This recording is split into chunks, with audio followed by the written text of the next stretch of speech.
Olá, este é meu sinal. Meu nome é Pedro e participo da revista Diálogos sobre Literatura Surda Brasileira. Temos um importante convidado e desejo boas-vindas. Obrigado. Pode se apresentar, seu nome e sinal. Meu nome é Rimar, esse é o meu sinal. Eu moro em São Paulo, nasci, cresci e permaneço por aqui. Você é considerado uma pessoa importante e que há anos é referência para a literatura surda. Conte um pouco sobre essa trajetória. Então, primeiramente eu gostaria de agradecer muito ao que vocês disseram sobre eu ser uma referência.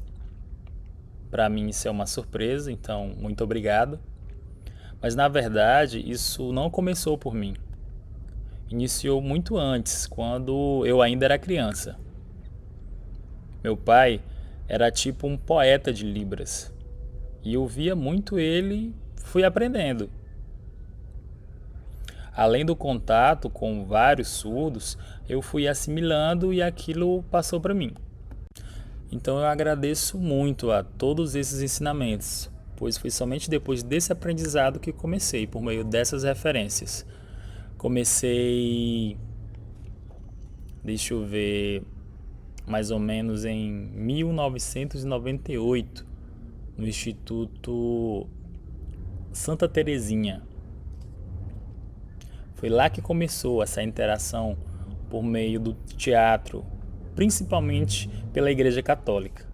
Eram pessoas católicas que interpretavam a crucificação de Jesus, também Maria, Moisés, entre outros, né? Então foi assim que eu comecei, pelo teatro. Mas antes de tudo isso, meu pai, ele já estava comigo. Sempre me mostrava ali uma sinalização forte. Ele me contou a história de Moisés, de um avião, e eu fui pegando ali com o passar do tempo.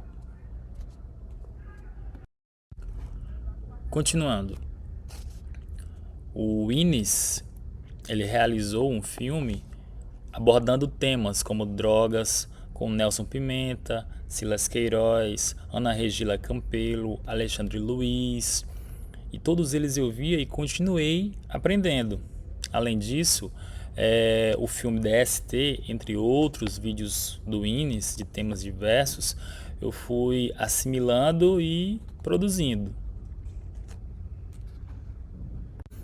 Também não foi só isso. Postei no YouTube sobre Fazenda, dois pontos. Mas na verdade, esse trabalho ele não foi desenvolvido somente por mim. Foi eu juntamente com a minha irmã, Sueli. Então nós dois fizemos postagem no YouTube e essas postagens se espalharam. Então, durante todo esse percurso, referente a este processo da literatura surda, quais foram os desafios enfrentados? As pessoas, de modo geral, vivenciam desafios, dificuldades, obstáculos, entre outras situações. Porém, no meu caso, quando se trata de produção, desenvolvimento, da criação de histórias, eu sinto muita naturalidade nesse processo. Eu não sinto que tenha barreiras, não. Mas é diferente. Existem barreiras como conseguir projetos em editais e enviar para conseguir apresentar teatro quando o governo divulga verbas para a cultura. Nessas questões, sim, eu encontro barreira, mas em relação às minhas produções, eu não tenho. Então, os livros em língua de sinais, o teatro sinalizado, os vídeos em libras, todos esses referentes à literatura surda brasileira são importantes para as crianças surdas? Sim, sim, claro. Na verdade, qualquer literatura ela é importante, não somente em Libras, qualquer literatura. De fato, é importante para todos de qualquer idade. A criança que ela está no desenvolvimento da sua língua e também para todos. Agora eu irei comentar com foco na comunidade surda. A literatura ela é importantíssima, assim como qualquer outra forma de expressão. Seu auxílio não se enquadra somente às crianças. Ela abrange vários fatores, como por exemplo a preservação da cultura, preservação de sinais antigos, além do interesse em pesquisar a literatura. Além disso, a literatura ela contribui para o desenvolvimento da criança, e isso não acontece somente na infância, mas segue ao longo da fase adulta. Por isso ressalto que essa contribuição ela não é voltada apenas para o público infantil, ela acontece de maneira geral. A língua é viva e a Libras também é viva. Então, o aprendizado se dá por qualquer idade, certo? Qualquer uma. No entanto, eu percebo que a criança de família surda, ela vive muitas interações dentro do contexto familiar. E eles nunca pensam, isso é literatura, isso é importante, isso são parâmetros, isso é morfologia, nada disso. Então é natural, é interativa, é a vida real. Outro ponto é que os pais contam histórias, mas não estão preocupados com o desenvolvimento da língua de sinais. Isso faz parte da interação no dia a dia, dentro de casa, de forma comum e natural, mas de maneira diferente. Por exemplo, hoje, aliás, não só hoje, porque isso já vem acontecendo há vários anos. A criança surda de família ouvinte acaba sofrendo muita pressão. Existe aquela cobrança falando isso é importante, precisa sinalizar, precisa de literatura. E essa imposição acaba sendo muito forte para a criança surda que vem de família ouvinte, porque ela enfrenta bem mais pressão. Muitas vezes isso é colocado como uma obrigação, como se a criança tivesse que aprender de qualquer jeito. Precisa, precisa. No meu caso, durante o meu desenvolvimento, minha família nunca me disse, Rimar, você precisa fazer tudo isso. A comunicação e interação acontecia de forma natural, entende? Entendi. Mas também, por outro lado, de forma positiva, é necessário ter o incentivo quando criança. E a criança de família ouvinte não tem essa comunicação em Libras. E aí precisa de incentivo. Isso é positivo. Por outro lado, de forma negativa, é como uma obrigação. Também o olhar de superioridade da família surda sobre a ouvinte. Não tem uma interação no meio familiar. A família surda parece melhor que a ouvinte, então ela precisa melhorar e a criança surda da família ouvinte se sente inferior. E isso não é natural, entende? Tem um lado negativo, tem o positivo e tem o negativo. Ambos são relativos. Não é que o negativo seja mais e o negativo menos, nem o positivo. Não tem essa classificação para mais e menos. Porque eu não gosto dessa obrigação. Não gosto de ser pressionado. E por quê? Por que eu falo isso? É que durante toda a minha trajetória, todo o meu desenvolvimento, não passei por essa imposição. Nunca. Tudo ocorreu naturalmente. Então, a sua graduação é em Letras Libras, certo? E o mestrado? Qual área? E depois, o seu doutorado? Então, a primeira formação da faculdade, a primeira, foi em matemática, como a maioria que já sabe.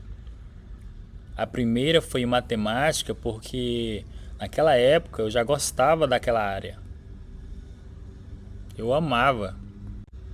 Mas posteriormente esse interesse foi diminuindo. Então eu comecei a trabalhar no teatro.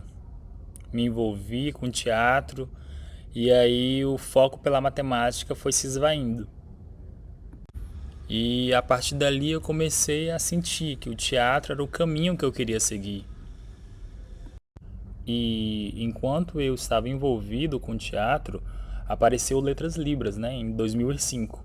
Surgiu a primeira turma e aí eu participei. Eu estava fazendo teatro e começou o curso, então iniciei os estudos e foi o impacto. Por quê? Antes, esse costume era próprio dos ouvintes. O Letras Libras, com foco em materiais em Libras, os professores sinalizando, professor surdo, tudo isso acabou gerando ali um impacto no mundo surdo. E isso me deu reconhecimento, ter o empoderamento que eu posso ser um professor, ser reconhecido ali oficialmente. Mas eu me esforcei. Então, ao mesmo tempo que eu cursei o Letras Libras por 4 anos, no primeiro ano ali eu já fui para o mestrado, porque eu já tinha cursado a graduação de matemática antes. Teve um momento em que eu estudava Letras Libras e tradução. Então, eu acabei me mudando para Florianópolis e lá permaneci. Era como se a minha vida inteira tivesse sido dentro da UFSC. Então, eu estudava Letras Libras e o mestrado em tradução foi um período intenso em que parecia que eu estava dentro da UFSC 24 horas por 2 anos. Porque eu era bolsista de tradução e interpretação e trabalhava junto com a Ana Regina Campelo, Rodrigo Rosso, Thomas Beck, Heloís Gripe, Flaviane Reis, Germano Dutra. Eu trabalhava junto com eles como bolsista e fazia várias traduções, mas o estudo além do mestrado. Parece que eu estava ali por 24 horas por 2 anos.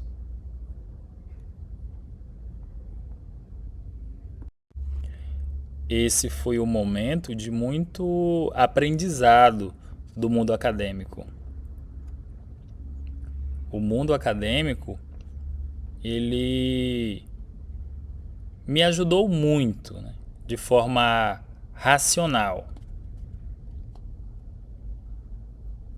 O mundo acadêmico, ele me exigiu ali um trabalho mental por 2 anos, em que eu adquiri ali muito conhecimento. Finalizei depois de 2 anos o mestrado, voltei, me mudei aqui para São Paulo e comecei a trabalhar. Então, desculpa, pode continuar. Depois, demorou mais ou menos uns 9 anos, desde a finalização do mestrado até o doutorado, foram mais ou menos 9 anos depois. Por que 9 anos depois? Porque eu mesmo não queria isso. Não tinha vontade. Eu estava trabalhando, mas junto à sociedade, à realidade social, não com o mundo acadêmico. O meu foco estava no social, na vida real, na escola inclusiva, na escola dos surdos, na empresa, tudo voltado para a realidade do universo social. Na área acadêmica, não. Continuei trabalhando, aí 9 anos depois eu entrei no doutorado. Por quê? Eu fiquei pensativo e resolvi. Eu quis entrar no doutorado. Mas também tinha, entre aspas, a obrigação. Eu precisava, porque eu estava atuando como professor na UFSCar e eu tinha passado no concurso. E eles falaram que era preciso o doutorado. Então eu disse, tudo bem, eu compreendo. Mas não era para hoje. Eles só falaram que era necessário. Somente eu disse, tudo bem. Eu fiquei pensando e resolvi entrar no doutorado. Então eu pensei na linguística sobre gestualidade e a relação com a Libras e essa relação entre as duas. Então eu fiquei refletindo. Fiz graduação em Letras Libras, mestrado e doutorado sobre gestualidade. O mestrado foi em tradução e incorporei esses três que me fizeram ali ser consciente, né, sobre as línguas, como funcionam na sociedade. Então essas três formações eu aprendi profundamente. Quando começou seu TCC? O tema era sobre metáfora e foi aprovado, certo? Metáfora na graduação? Sim, sim. Eu havia esquecido, é verdade. Por isso, Fazenda, junto com a minha irmã, que eu coloquei no meu TCC, porque criei a Fazenda, dois pontos, junto com a minha irmã, né, no YouTube. Vou falar a verdade. A maioria das pessoas sempre me viram, tenho visibilidade no teatro. Mas na verdade, a minha irmã também é igual, mas não tem essa visibilidade voltada para ela. Por quê? Tem dois motivos. O primeiro é o julgamento.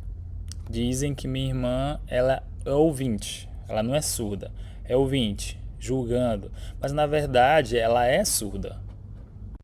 Segundo, na época que eu estava no teatro, me movimentando nessa área, a minha irmã, por ser mulher, tinha filho pequeno e responsabilidades familiares, o que limitava ali a sua disponibilidade e liberdade para se dedicar a essas produções, o que a deixou mais frágil. Já eu, por ser jovem, homem, solteiro, atuava mais e tinha mais visibilidade. Ela parecia ter sido deixada de lado, mas na verdade ela estava junto. Sobre as metáforas, foi o mesmo. Começou a ganhar uma grande repercussão. E foi o mesmo, a minha irmã estava ali. Porque a minha irmã, ela tem um bom português. O português dela é top. Ela percebia que as pessoas ouvintes utilizavam muitas gírias e metáforas. A minha irmã, ela me perguntava: "O que significa?" E eu dizia: "Que estranho." Os significados eram muito estranhos.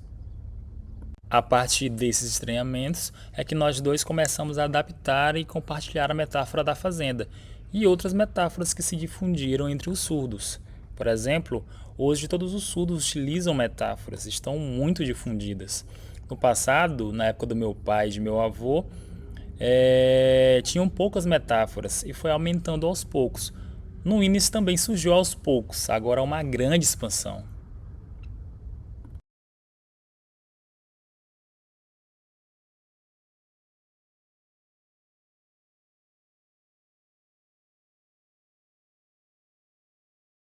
Agora vamos apresentar um vídeo seu, o Bolinha de Ping Pong.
Uau! Assistimos ao seu vídeo, é maravilhoso. Ao ver o impacto, a cabeça representando a bolinha com as expressões, os movimentos com a cabeça, de onde veio essa ideia? Uau, como foi a minha inspiração? Surgiu do nada, só. Mas até hoje eu nunca falei por que eu criei esse vídeo. Nunca. Porque eu quero que as pessoas descubram. Até hoje, já tem anos, até hoje ninguém descobriu nada. Nossa, mas eu não vou contar.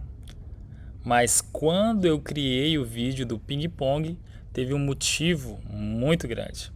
Então fui lá e criei. Como? Eu só estava sentado no sofá e aí veio a ideia. E eu pedi para gravar. Lembra antigamente aquelas máquinas fotográficas, câmera digital? Aquelas câmeras pequenas com fio. Isso, só. Enquadrei, fiz a gravação, postei no YouTube e foi um estouro. Até hoje eu me surpreendo. As pessoas fazem pesquisa.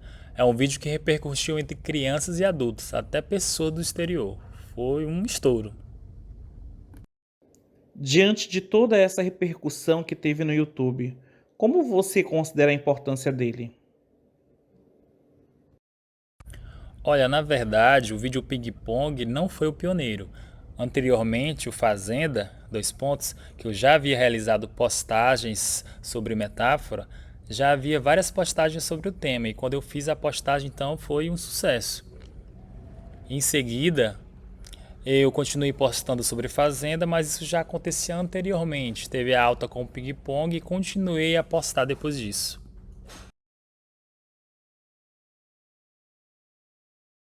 Esse vídeo era metáfora ou VV?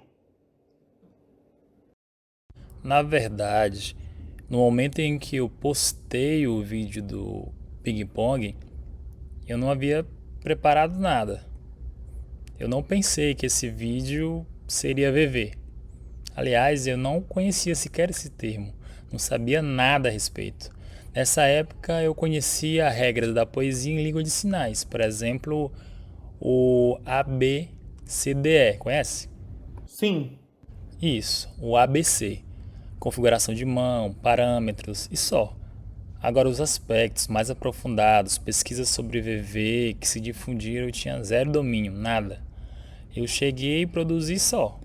Depois, o vídeo foi objeto de pesquisa, foi possível perceber que tinha uso de classificadores, ritmo e outros aspectos que tem VV e mais um monte de coisas. Eu fiquei admirado, mas assim, no momento da minha produção eu não planejei nada, foi só algo que eu senti e produzi. O próximo vídeo sobre a metáfora é da tartaruga e o escorpião. Vamos apresentar.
Então, já assistimos o vídeo da tartaruga e do escorpião.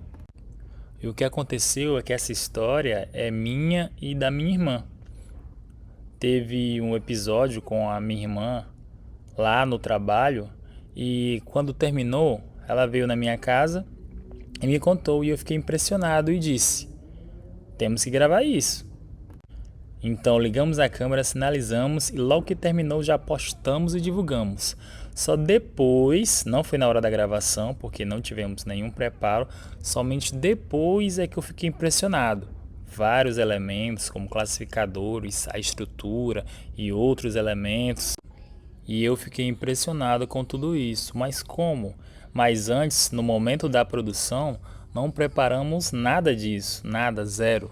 Foi 100% natural. Não teve erro. Grava de novo, erra, grava de novo, nunca. Mas é importante, eu digo que todos os vídeos que eu gravei e divulguei no YouTube, todos foram gravados em uma única vez. literalmente feitos na hora. Ligamos a câmera, sinalizamos e pronto. Eu nunca fiz um esquema ou treinei antes, pensar qual seria a configuração de mão ou parâmetro. Zero edição de vídeo. E é isso, coloca a câmera na minha frente, sinalizo e pronto. Seu pai falou sobre as palavras em português que você não conhecia. Às vezes pode ser um desafio tentar explicar. Então, uma das propostas de adaptação é o uso de metáforas, exemplos, apresentar de forma visual, e eles conseguem compreender de forma natural. Por isso a importância da visualidade. Entender o significado das palavras em português é difícil. E isso, até hoje, eu acredito que metáforas, analogias e histórias, elas nos ajudam a entender várias coisas da vida. Às vezes, uma palavra, apesar da explicação do conceito e significado, de forma racional não fica claro. Mas, quando se faz a transposição desses conceitos por meio de uma figura, de uma metáfora, uma história analógica, é possível compreender facilmente ali o significado. Porque só a palavra do português não adianta, da mesma forma que apresentar só o sinal. Qual o significado dele dentro do contexto da vida? É preciso fazer essa comparação, porque é igual em outras línguas. Exemplo, o latim e o grego e nas demais línguas. Em cada uma delas, as palavras têm uma história. Cada uma tem uma metáfora, tem uma analogia. E é o mesmo na Libras. Por quê? Porque é uma língua humana. O texto A Tartaruga e o Escorpião, na versão em português, é bem conhecida. A história entre os ouvintes é famosa. Como foi esse processo de reformular esse texto para Libras? Foi um processo interno. Eu li o texto, entendi a mensagem e com esse entendimento reproduzi em Libras. Então, foi um processo interno de recepção e reformulação, assim como acontece com uma tradução, uma atividade de mediação. E o público-alvo, que eram as pessoas surdas, elas me viram porque foi na nossa L1, a língua de sinais. Além disso, tenho dentro de mim a cultura e os aspectos sociais que temos em comum.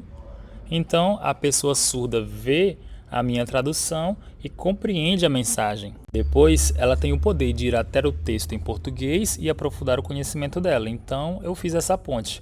Assim, ela está livre para acessar o texto diretamente ou fazer esse caminho entre a tradução e o texto-fonte. É algo interno meu. Quando as pessoas surdas têm acesso ao texto em sua L1, isso facilita, bem diferente de ter acesso somente ao texto em português, que acaba sendo um obstáculo. Por isso, ao ver primeiro o texto em Libras e depois em português, eles conseguem compreender e conectar facilmente. É a mesma coisa se fizermos o inverso. O ouvinte precisa da interpretação em língua oral, ouvir as palavras. Por exemplo, se formos conversar com um ouvinte diretamente em Libras, é possível que eles consigam entender? Não, impossível. O ouvinte precisa do português para ter essa interação. E aos poucos, a pessoa ouvinte vai diminuir o uso do português e ampliar o uso da Libras nesses momentos de interação. É da mesma forma com as pessoas surdas. Se você me der um texto em português, eu não vou conseguir compreender. Eu preciso da língua de sinais porque é minha língua para depois me adaptar ao uso do português. Por exemplo, depois de muitos anos, hoje sinto que eu sou bilíngue. Consigo acessar livremente as duas línguas, Libras e português. No entanto, quando eu era criança, eu não conseguia. Tinha o maior domínio da Libras e pouco do português, mas consegui me desenvolver o português até atingir um alto nível de equilíbrio com a Libras. Para você, os classificadores e o uso de expressão facial, como você conseguiu aprender? E no texto da Tartaruga e o Escorpião, como se deu o aprendizado? Foi naturalmente, não houve uma preparação, nada nesse sentido.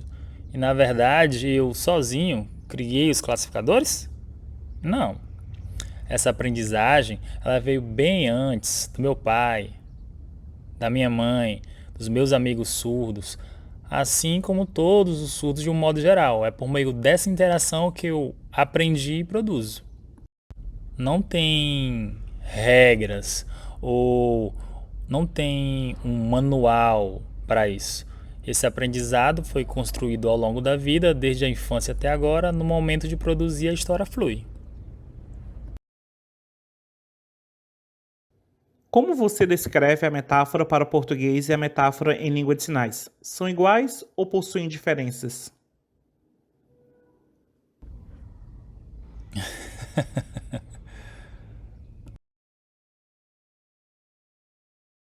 Depende, pois cada língua possui suas próprias particularidades que se diferenciam, como você sabe.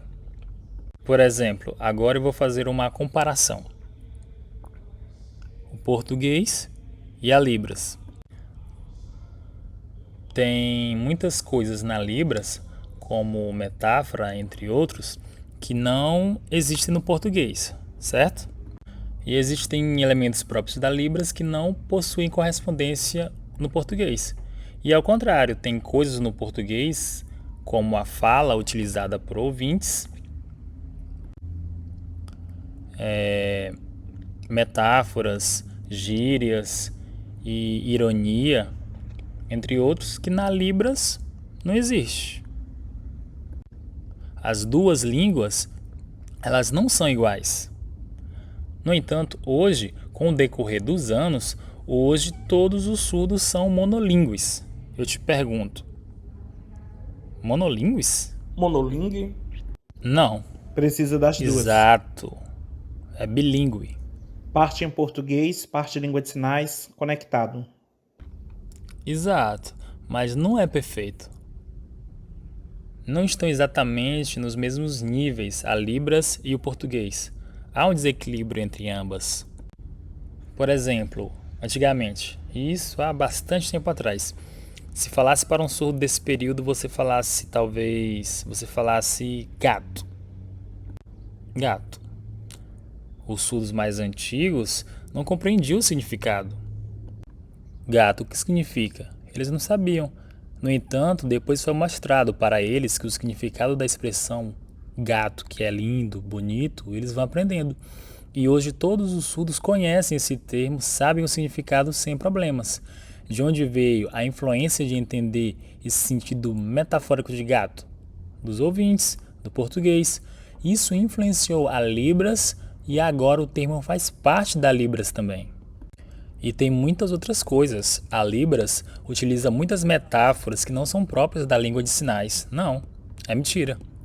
Esse aprendizado partiu do português, só que o português tem a palavra e na Libras é o sinal. Ou, uma palavra no português pode ser representada em Libras como uma expressão facial e vários outros misturados.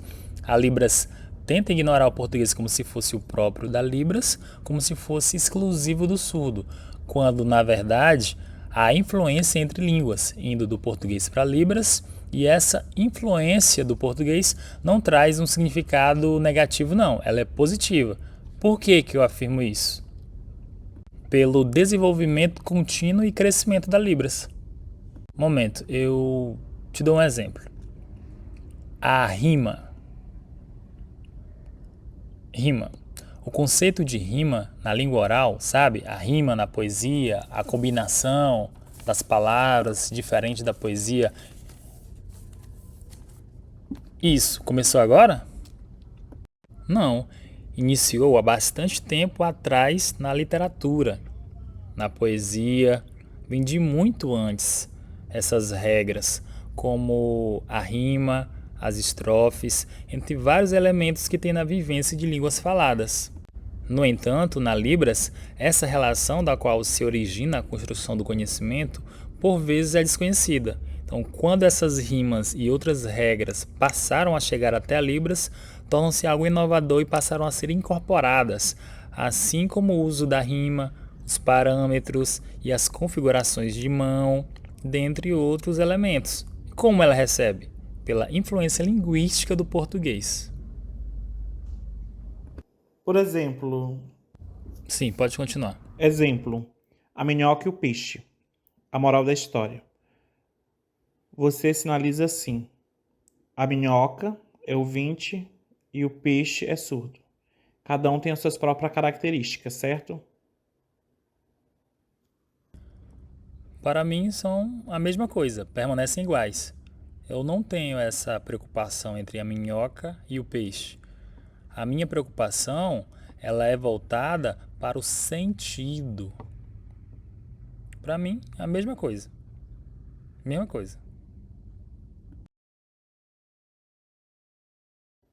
Você iniciou no YouTube com produções de diversas histórias voltadas para metáforas.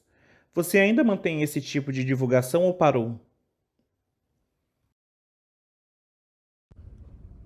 A maioria pensa meio confuso que as postagens foram interrompidas. No entanto, eu continuo realizando publicações.